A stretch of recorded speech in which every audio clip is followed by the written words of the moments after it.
Greetings and bienvenue, Midnight Crew. Thank you for returning to this broadcast, and welcome to new viewers joining us for the first time. If you like a video, then feel free to subscribe. The Paris catacombs are covered in mystery. Miles upon miles of twisting maze like passages and tunnels surrounded by human remains. There are cults that operate in the catacombs. There are Satanists who are said to have killed people in sacrifices in the catacombs. Dozens of people go in and get lost, never to be seen again. This seems like the ex-motherlode. With millions of corpses held in the catacombs, along with hundreds of corpses of people that have died down there, there are definitely paranormal presences down there. Imagine a group of adventurers from X going in with weeks' worth of supplies and exploring deep into the areas untouched by anyone for dozens of years, documenting and mapping deep into the catacombs. What do you lot think? Has anyone here ever been down there? I have gone cave diving in some of the more dangerous passages in America and have the itch to go into the underground and see what mysteries are down there. The Catacombs of Paris are mostly known as underground rooms filled with bones, but that's just a part of the underground madness. There is a part of the catacombs that is open to the public for visiting, but access to the rest is forbidden. Day and night, there are cops who go down the catacombs to find people who are going there illegally, and also to find the corpses of people who got lost and died. Because in reality, the catacombs are not just composed of rooms and corridors filled with bones. Many people don't know that. The sewer system in Paris has been remade a bunch of times. They also dug the sewer system and various other stuff. And the old installations, the wall of the sewers, and the corridors dug to build the sewers and subway form a gigantic maze-like network of tunnels. There are many entrances to this underground complex scattered all around the city. Access is forbidden because some people go down there to take drugs, and also because it is a very dangerous place. The main danger is the risk of getting lost, but some areas also get suddenly flooded from time to time. Some people like to explore them and draw maps of them, and they have to hide from the cops. Expanding on the whole catacombs topic, Paris and death have a fascinating history, but the catacombs are such a unique solution to a somewhat unique problem. The catacombs made use of the quarries under Paris, which had been excavated since the 13th century. By the middle of the 18th century, a well-used cemetery, Les Innocents, stunk to no avail, and the locals suffered. In 1780, a combination of heavy rains and growing corpse density caused a property bordering Les Innocents to have bones rupture into its basement. It took 12 years to start exhuming all of the cemeteries into the catacombs to avoid future complications. There are undoubtedly far more bodies and graves under the city, but the building densities make this investigation impossible.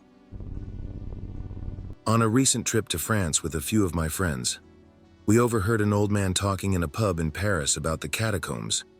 I have always been rather repulsed by the idea of them, though my friends find it fascinating. We asked the old man about them.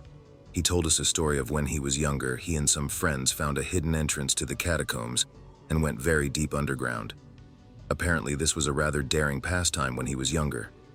He and his friends, cataphols, went under every weekend, seeing how deep they dared go before chickening out. One weekend, in 1961, he told me, when he and his friends were 18, they all went under. There were 7 of them, the same number as my group. They stayed under for 17 hours with lamps and torches burning all the time.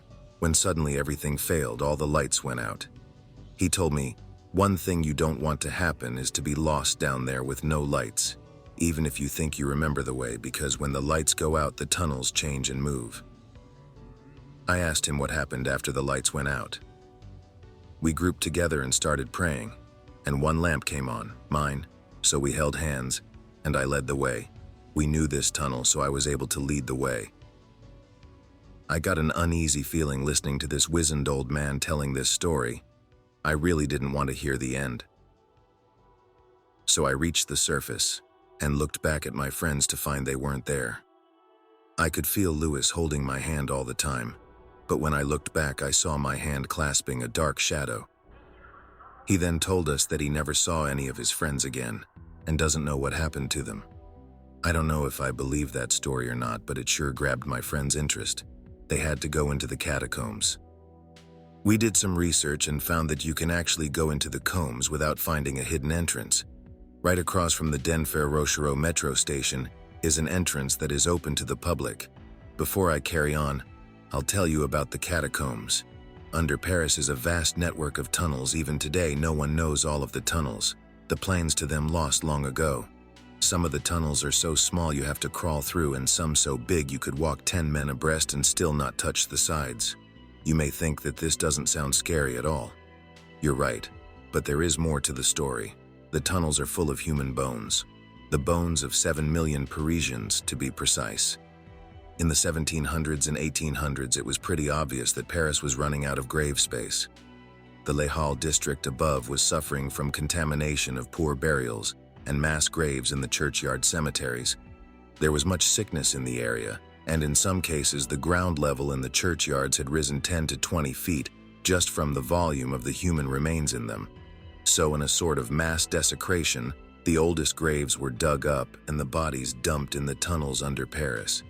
There are parts of the combs where the bones are piled so high on the ground that when you walk down them, you are actually crushing hundreds of them to dust. So when we went, I didn't want to go, but my friends dragged me along. It was horrid. I will say, though, that on this visit the bones were stacked along the walls, though that was hardly a blessing. You walk through the tunnels and come to a sort of altar with a Latin engraving.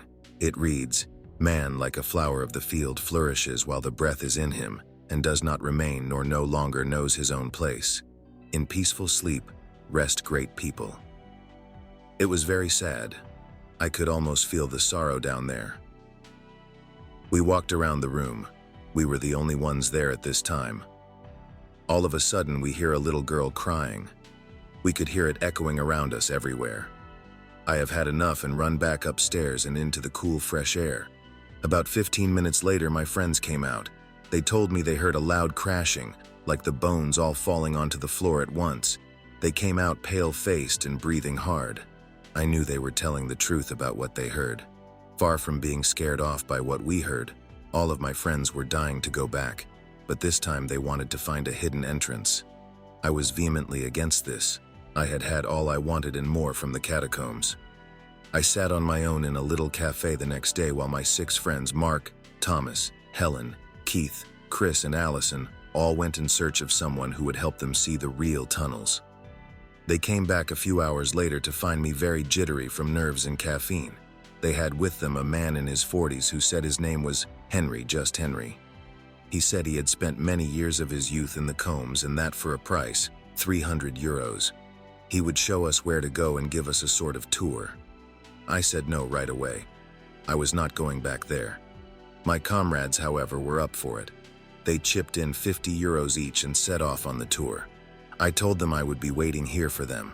They left at 9 a.m. and I didn't see any of them until 9 p.m. that night. But Allison was missing. They said that 1 minute she was there, and then they took a turn and she wasn't. They backtracked for about 2 hours but couldn't find her. We went to the police, but they said it was unsafe to go down there and they couldn't help us. To be honest, they sounded terrified at the mere thought of going down there. We asked Henry to come back down with us and search, but he said if she was lost, then she was already dead. We were frantic with worry when all of a sudden Allison walked through the door of the cafe. We had gone back there after talking to the police. She was in a terrible state. Her clothes were torn. She was filthy, scratched, and had smears of blood and dust all over her. Her eyes were staring and vacant. God knows how she found her way back to the cafe. We brought her back to our hotel and gave her more than a few stiff drinks to revive her. She came back after a few whiskeys. We asked her what had happened down there. When she replied, it was in an awful flat tone, like she wasn't even aware she was talking. She told us she had seen a light glimmering down a tunnel that forked off of the one they were in. She followed it, thinking someone might be lost. The light moved ahead of her, so no matter how fast she went, it was always just around the next corner. Before she knew it, she herself was lost.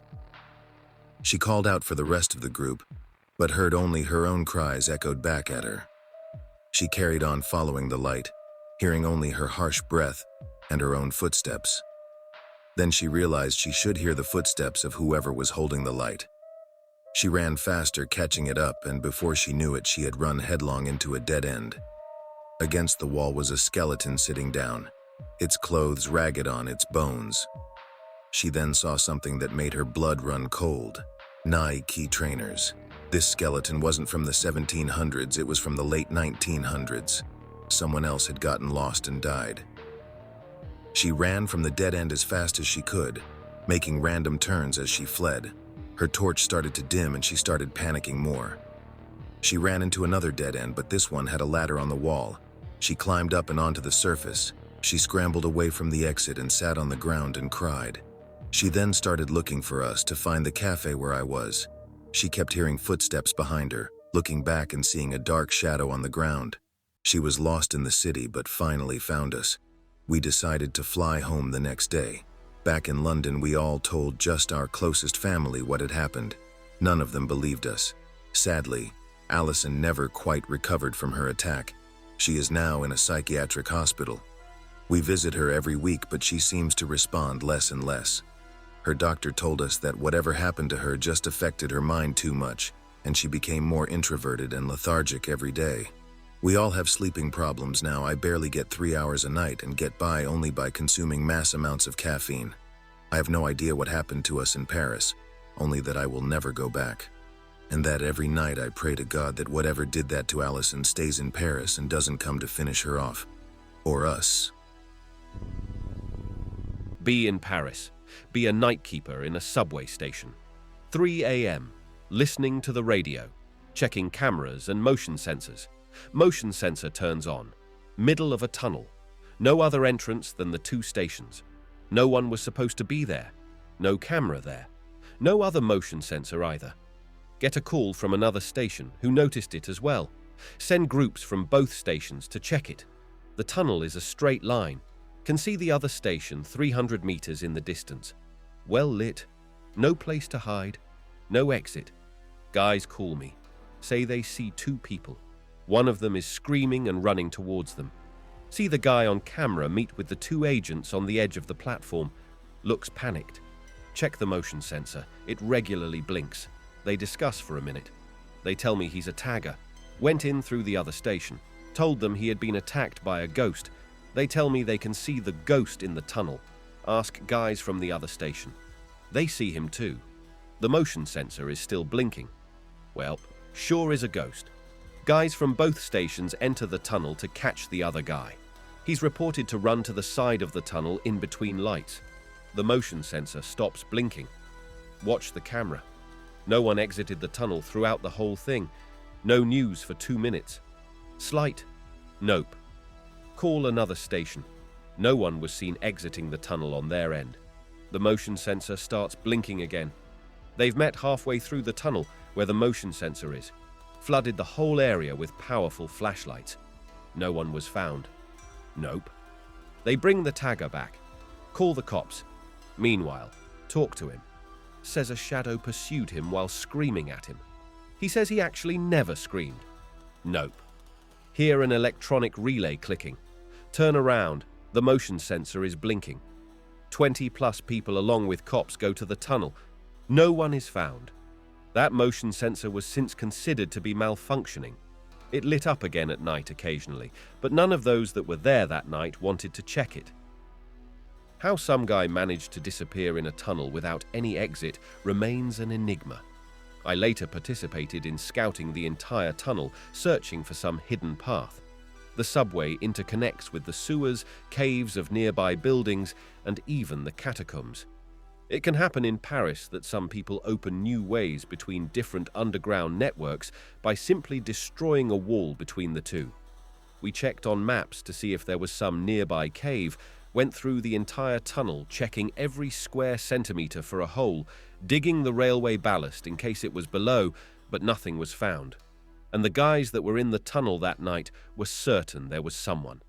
It's a perfectly straight tunnel between the 2 stations, so it gives a pretty clear view. Sadly, there isn't the slightest proof of anything. Cameras are too angled towards the platforms to see the tunnel. I had kept the recordings, just in case, but I never spotted anything on them, and there was no follow-up. Nothing else happened since. This story took place like 8 years ago, and I told it so many times I start to wonder if the details are real or just invented to make it more interesting. I had a secret hideout with friends where we would hang out, with furniture we had gathered throughout our time in the catacombs, which is impressive considering how difficult it is for yourself to get down there. So you wonder how someone even thought about getting furniture down there. We had a table and benches, some nice decorations, board games, candles. Felt like home. We also had a dummy, how he made it there is a mystery, with his arms spread out that served as our coat hanger. He wore a large ripped coat and a weird mask, which he had when we found him. He was creepy, but we liked him. But there were stupid vandals down there who wrecked our shit several times in a row, even after we moved it. We eventually decided to catch those guys. So one evening, we came long before the estimated time when they did this, left our coats on our dummy friend, had many beers, played some tarot, and then we set up an ambush in tunnels leading there. After like an hour of talking to the one I was hiding with, he went to check on our friends to see if everything was okay, considering we covered quite a large area, and left me alone. A few minutes later, I heard a scream coming from the hideout towards me, and I saw someone running, flailing his arms around. I rushed to the hideout and met all my friends there who thought I was the one screaming. All our stuff was wrecked.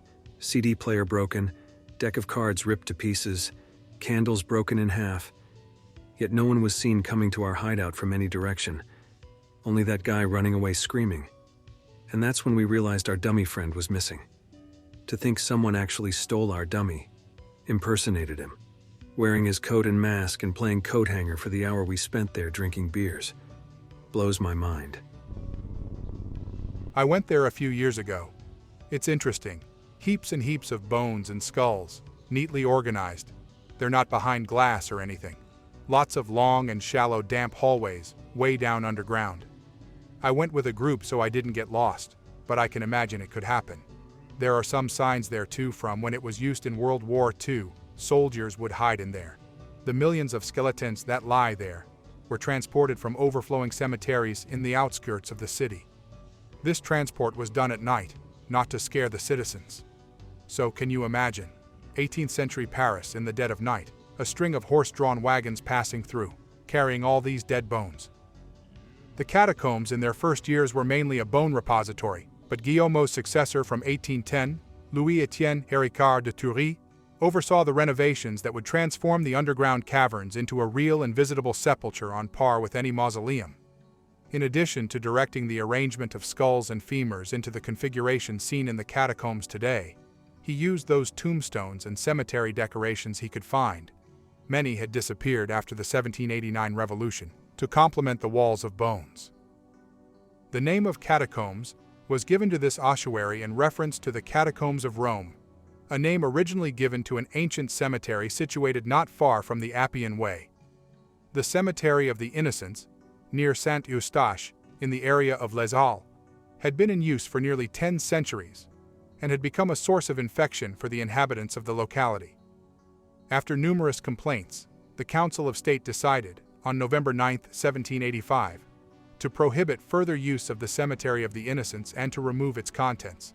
Disused quarries were chosen to receive the remains. The city of Paris had in fact just completed a general inspection of the quarries, in order to strengthen the public highways undermined by them. Building work was done on the Tombe Issoire quarry, using large quantities of stone, strengthening the galleries and completed by digging out a staircase, flanked by a well into which the bones could be thrown. The transfer of the remains could begin after the blessing and consecration of the site on April 7, 1786, and it continued until 1788. Always at nightfall and following a ceremony whereby a procession of priests in surplices sang the service for the dead along the route taken by the carts loaded with bones, which were covered by a black veil. Then, until 1814, the site received the remains from all the cemeteries of Paris. Since their creation, the catacombs have aroused curiosity. In 1787, the Count d'Artois, the future Charles X, made the descent. along with ladies of the court. The following year, a visit from Madame de Polignac and Madame de Guiche is mentioned. In 1814, Francis I, the Emperor of Austria, living victoriously in Paris, visited them. In 1860, Napoleon III went down with his son. The Paris catacombs reopened on June 14, 2005, after several months of closure for building work. The lighting has been adjusted, the vaults strengthened, and the walls of bones put back. I personally visited the catacombs. The shit is amazing. It was probably my favorite part of the city.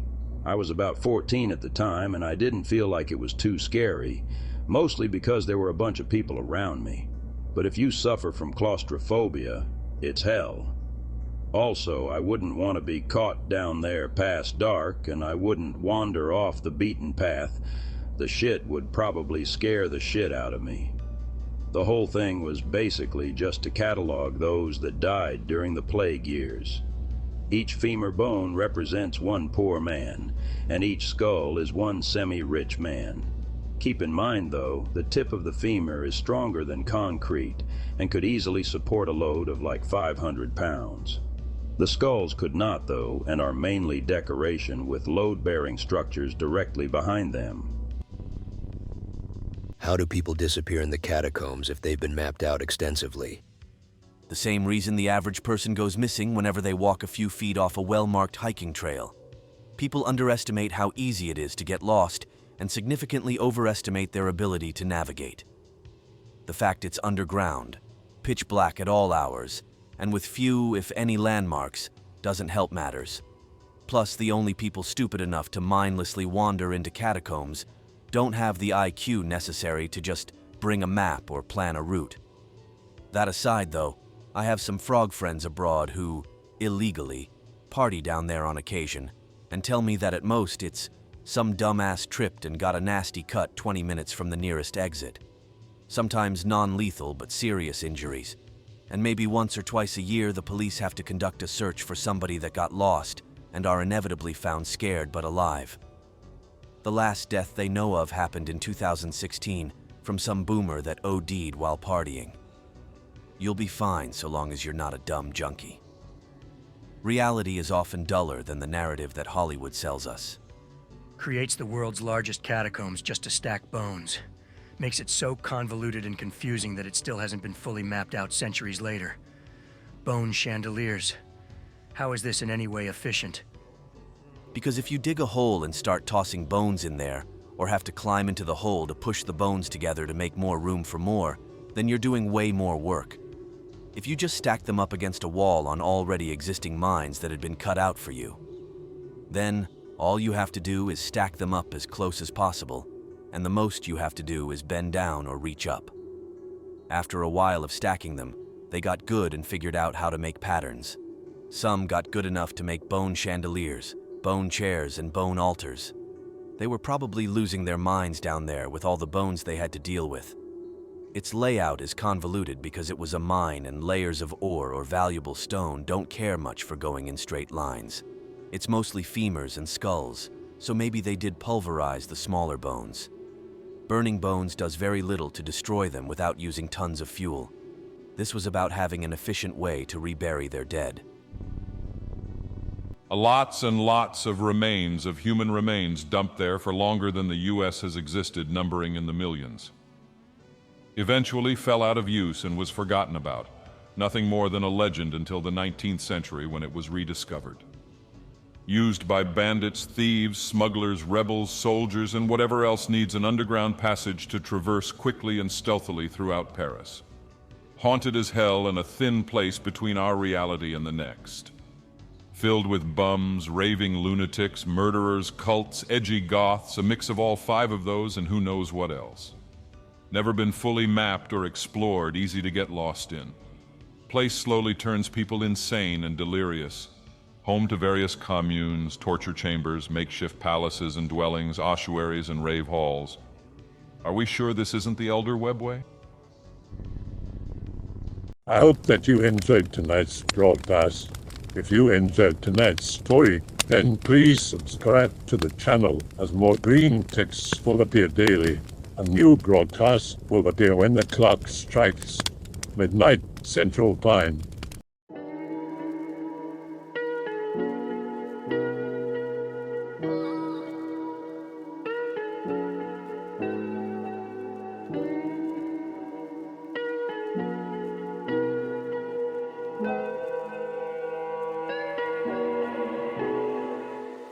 Remember to check out the Odyssey page in the description for a second archive of the channel's videos.